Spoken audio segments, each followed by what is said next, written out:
Welcome to our channel. నేను Yagnamurthy. Maruthi Nagar Subrahmanyam pre release ఈవెంట్లో అల్లు అర్జున్ చేసినటువంటి వ్యాఖ్యలు ఇప్పుడు మరోసారి వైరల్గా మారుతూ ఉన్నాయి. సో మనందరికీ తెలిసిన విషయమే, ఆంధ్రప్రదేశ్ ఎన్నికల్లో 2024 అసెంబ్లీ ఎన్నికల్లో ఆయన వైసీపీ అభ్యర్థికి మద్దతుగా నంద్యాల వెళ్ళి ప్రచారం చేయటం. సో నా స్నేహితుడు కాబట్టే ఆయనకి శిల్పా రవిచంద్రారెడ్డికి మద్దతు తెలుపుతున్నాను, మీరు అందరూ ఆయనకు ఓటేయాలని చెప్పేసి ఆయన కోరటం. అప్పట్లో అది వివాదాలకు దారితీసింది. చాలామంది అటు మెగా ఫ్యాన్స్ కానివ్వండి, అట్లాగే జన సైనికులు కానీ ఆయన మీద తీవ్రంగా విరుచుకుపడ్డారు. అది అయిపోయింది అనుకుంటే మళ్ళీ ఇప్పుడు మారుతినగర్ సుబ్రహ్మణ్యం ఈవెంట్లో ఆయన నాకు నచ్చితే వస్తా, నా మనసుకు నచ్చితే వస్తా అని చెప్పి ఏవైతే కామెంట్ చేశారో అవి మళ్ళీ మరోసారి చర్చకి దారితీశాయని చెప్పాలి. సో అసలు ఎందుకు ఆయన ఆ మాటలు మళ్ళీ మరోసారి ప్రస్తావించారు, అంటే మనసులో ఏముంది, అసలు ఆయన మనసులో ఏముంది అనే విషయాలు మనతోటి మాట్లాడటానికి సీనియర్ జర్నలిస్ట్ విశ్లేషకులు భరద్వాజ్ గారు ఉన్నారు. నమస్తే సార్. నమస్తే అండి. ఇప్పుడు అల్లు అర్జున్, సో ఆయన ఏవైతే ఆ వ్యాఖ్యలు చేశారో మారుతినగర్ సుబ్రహ్మణ్యం ఈవెంట్లో, ఆయన కావాలని అంటారా, కావాలని రెచ్చగొట్టడానికి అంటారా, లేకపోతే ఏంటి, ఎందుకని ఆయన మళ్ళీ ఆ మాట అనాల్సి వచ్చింది? అంటే తను దాని భూమిక మొత్తం ఎక్స్ప్లెయిన్ చేశాడు. ఈ ఫంక్షన్కి ఎందుకు రావాల్సి వచ్చిందంటే అని మొదలుపెట్టాడు ఆయన. మొదలుపెట్టి సుకుమార్ గారి మిసెస్ ఆవిడ సినిమాని సమర్పించింది. అవును, సమర్పకురాలుగా ఆవిడ వ్యవహరిస్తున్నారు కాబట్టి ఆవిడ మా దగ్గరకు వచ్చి ఈ ఫంక్షన్కి రావాల్సిందిగా ఆవిడ అభ్యర్థించారు, వచ్చాను నేను అని చెప్తే సరిపోతుంది. అవును. అయితే దీనికి ఆయన కొంచెం సాల్ట్ అండ్ పెప్పర్ యాడ్ చేశాడు. అదే యాడ్ చేస్తూ నాకు నచ్చిన వాళ్ళ కోసం ఎంత దాకా అయినా పెడతాను అని కొంచెం అగ్రెసివ్గా మాట్లాడాడు. దాన్ని 2 సార్లు ప్రస్తావించాడు. అంటే నాకు ఇష్టమైతే వస్తా, నా మనసుకు నచ్చితే వస్తా. దీన్ని ఎంబోజ్ చేసుకుంటూ ఒక స్టేట్మెంట్గా మార్చే ప్రయత్నం చేశాడు. ఈ స్టేట్మెంట్గా మార్చే ప్రయత్నం చేయటమే ఇప్పుడు వివాదాస్పదమైంది. ఆయన ఇంటెన్షన్ అది అయి ఉంటుంది అని అనుకోనక్కర్లేదు. ఆయన చెప్పింది ఆవిడ కోసం వచ్చాను నేను.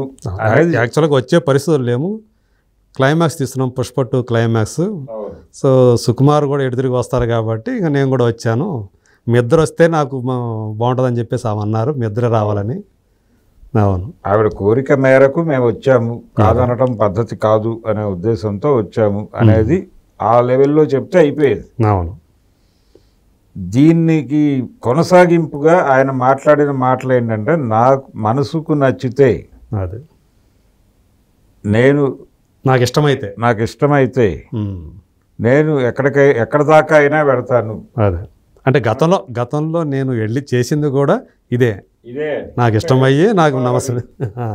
శిల్పా రవి గురించి కూడా ఆ రోజు ఆయన మాట్లాడింది అదే. అక్కడ అదే ఇతను నా ఫ్రెండు, నాతో చాలా బాగా ఉంటాడు, ఇతను మిమ్మల్ని కూడా బాగా చూసుకుంటాడని అనుకుంటున్నాను, కాబట్టి ఓటేయండి అని అన్నాడు తప్ప ఆ టైంలో శిల్పా రవి కంటెస్ట్ చేస్తున్నటువంటి పార్టీ నాయకుడి గురించి ప్రస్తావించలేదు.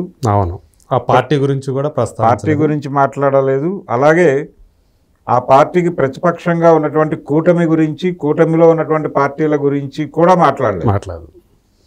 కనీసం శిల్పా రవి మీద పోటీ చేస్తున్నటువంటి కూటమి అభ్యర్థి గురించి కూడా మాట్లాడలేదు. చాలా లిమిటెడ్గా అక్కడ వరకు మాత్రమే తక్కువ సమయం కేటాయించి వచ్చేసాడు. కానీ ఆయన వెళ్ళిన టైము అది అనివార్యం. అదే అనివార్యం. ఒకవైపు ఆయన తండ్రి ఏమో దీన్ని కాంపెన్సేషన్ అన్నట్టుగా పిఠాపురం వెళ్ళాడు ఆయన. అవును, పిఠాపురంలో వచ్చింది. అంటే ఈయన ఏదో కొడుకు కొంప ముచ్చబోతున్నాడు, లేనిపోని అన్ని వస్తాయని ఆయన ముందే ఊహించాడు.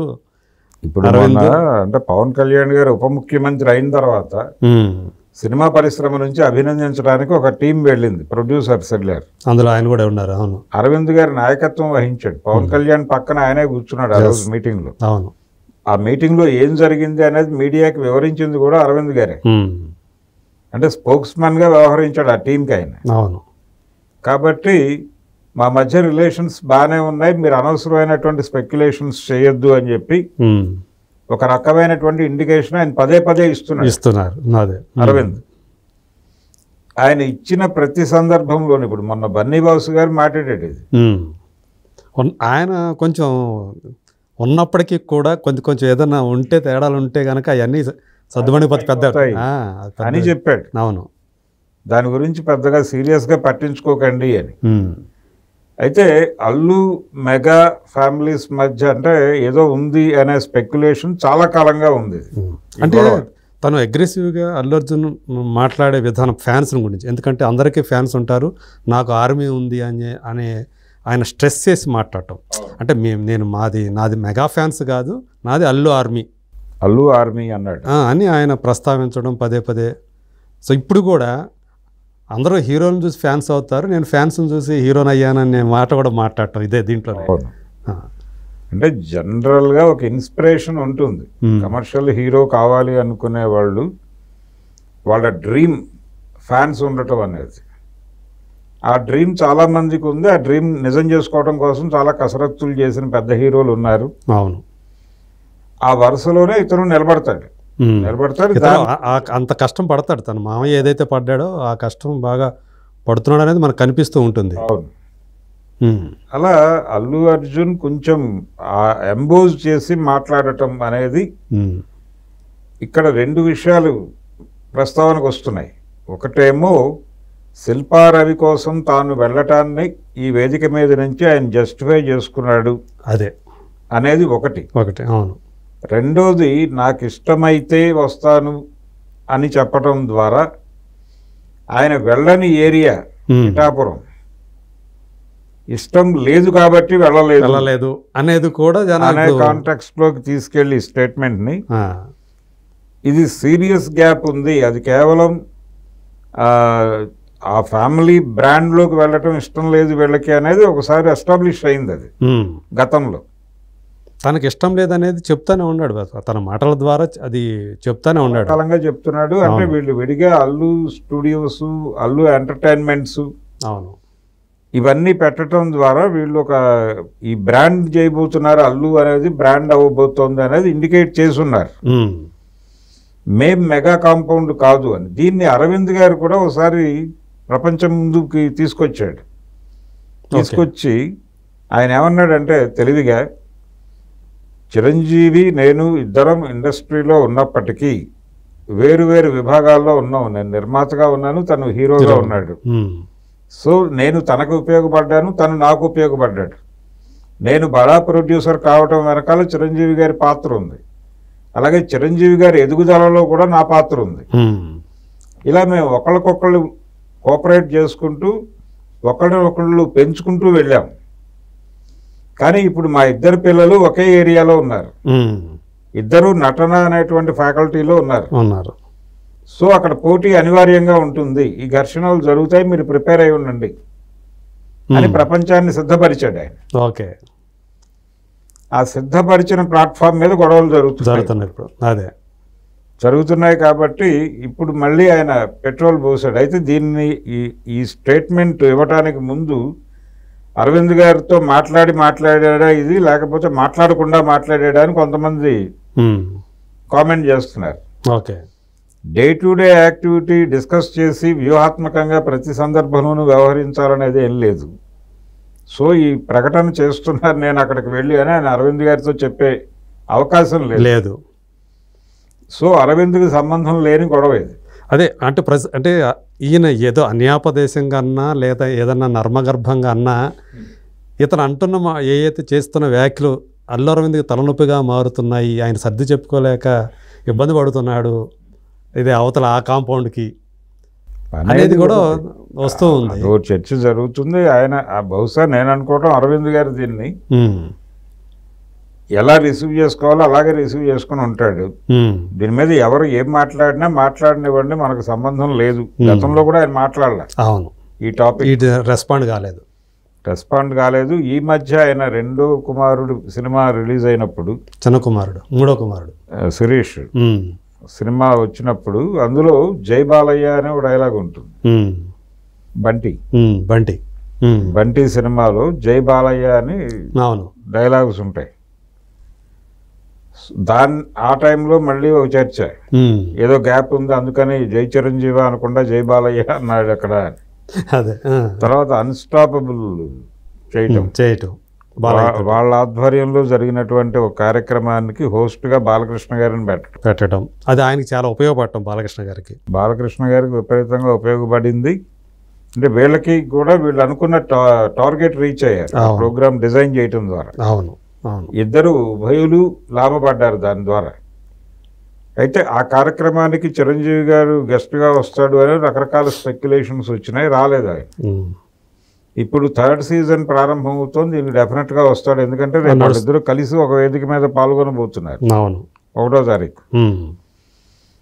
కాబట్టి ఆ గ్రౌండ్ ఉంది. వాళ్ళు చిరంజీవి గారు ఆ రోజు వస్తాడు. వచ్చిన సందర్భంగా నిజానికి ఈ గొడవలన్నీ జరగడానికంటే ముందు రాజమండ్రిలో మెడికల్ కాలేజ్ ఉంది, హోమియోపతి మెడికల్ కాలేజీలో విగ్రహావిష్కరణ జరిగింది అల్లు రామలింగయ్య గారిది. ఆయన హోమియోపతి వైద్యుడు కాబట్టి ఆ ఫంక్షన్కి చిరంజీవి, అరవింద్ గారు హాజరయ్యారు. హాజరైనప్పుడు చాలా ఫ్రెండ్లీగానే కనిపించారు ఆ డయాస్ మీద. ఇద్దరు ఒకళ్ళ గురించి ఒకళ్ళు మాట్లాడుకున్నారు వేదిక మీద. కాబట్టి వాళ్ళ మధ్య అంటే ఎవరి గుర్తింపు కోసం వాళ్ళు ప్రయత్నం చేస్తున్నమాట వాస్తవమే. ఎవరి వ్యాపారాలు వారివి, ఎవరి సామ్రాజ్యాలు వారివి అన్నట్టుగానే ఉన్నారు. అయితే ఒకవేళ ఆ కుటుంబానికి ఏదైనా కష్టం వస్తే వీళ్ళు నిలబడతారు అనే వాతావరణమే ఉంది. అవును. అలాగే చిరంజీవి గారి కుటుంబానికి ఇబ్బంది వస్తే వీళ్ళు నిలబడతారు, అలాగే వీళ్ళకి ఏదైనా ఇబ్బంది వస్తే వాళ్ళు నిలబడతారు అనే వాతావరణం అయితే ఉంది. అదే ఆ స్థాయిలో అయితే ఉంది వాళ్ళిద్దరికి, డెఫినెట్గా వాళ్ళిద్దరి మధ్య అయితే ఉంది. అది ఉంది. అల్లు అర్జున్ బర్త్డే సందర్భంగా చిరంజీవి గారు వచ్చి అభినందించాడు కదా ఆ రోజు. ఈ రోజు చిరంజీవి గారి బర్త్డే ఉంది. ఈయన ట్వీట్ చేశాడు అల్లు అర్జున్. వెళ్ళి కూడా కలిస్తే కలవచ్చు. ఆ ఫోటోలు బయటకు వస్తే అవైనా ఈ ప్రచారాలు కొంత ఆగచ్చు. ఏది ఇప్పుడు నిన్న జరిగినటువంటి సుబ్రహ్మణ్యం ఫంక్షన్లో ఆయన మాట్లాడిన మాటల వేడి, అవి పుట్టించిన వేడి, ఆ వేడి తగ్గించడం కోసం, ఆ వేడి మీద నీళ్లు పోయటం కోసం ఆయన ఈరోజు ట్వీట్ చేశాడు అనేది కూడా కలిపి మాట్లాడేస్తున్నారు.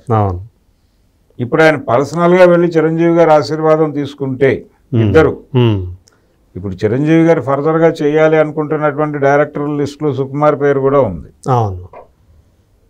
ఆ ప్రతిపాదన వచ్చింది, అది సాధ్యం అవుతుందా కాదా అనేది వేరే గొడవ. ఆయనకి ఇతర ప్రాజెక్ట్స్ ఉన్నాయి కాబట్టి చిరంజీవితో ఇమ్మీడియట్గా ఆయన ప్యాచప్ అవుతాడా లేదా అనేది ఒక చర్చ జరుగుతోంది. ఈ టైంలో వాళ్ళిద్దరూ వెళ్ళి గనక చిరంజీవి గారిని అభినందిస్తే ప్రస్తుతానికి తాత్కాలికంగా ఆ వేడి చల్లారుతుందంటారా? ఈ వేడి చల్లారుతుంది, ఈ గందరగోళం కొంచెం బయటికి వెళ్ళిపోతుంది. అప్పటి వరకు ఇది కొనసాగుతుంది. అదే. సో ఈయన మాటల్లోంచి ఈ అర్థాలు తీసుకొని ఇలా చర్చ జరగటం, వివాదాలు జరగటం అనేది అది కంటిన్యూ అవుతూనే ఉంటుంది ఇట్లా ఉంటున్నప్పుడు. సో మీరు అన్నట్టు కలిసి గనక అది గనక చేస్తే గనక మళ్ళీ కొంత చల్లారుతుంది, కాస్త ఆ వేడి చల్లారుతుంది. సో చూద్దాం ఇక మళ్ళీ. అంటే దీని మీద మళ్ళీ ఎవరన్నా స్పందించి, మనకు తెలుసు కదా ఆ టైంలో నాగబాబు గారు ఏదైతే ఆయన చేసినటువంటి పెట్టిన పోస్టులు ఆ రోజు ఎంత దుమారం లేవదీశాయో. సో అలాంటిది జరగకుండా ఉంటే పర్వాలా. ఒకవేళ అలాంటిది ఏదైనా జరిగిందనుకోండి దీనికి కూడా వాడు మళ్ళీ కంటిన్యూ అవుతుంది. రైట్. థ్యాంక్ యూ అండి. Thank you.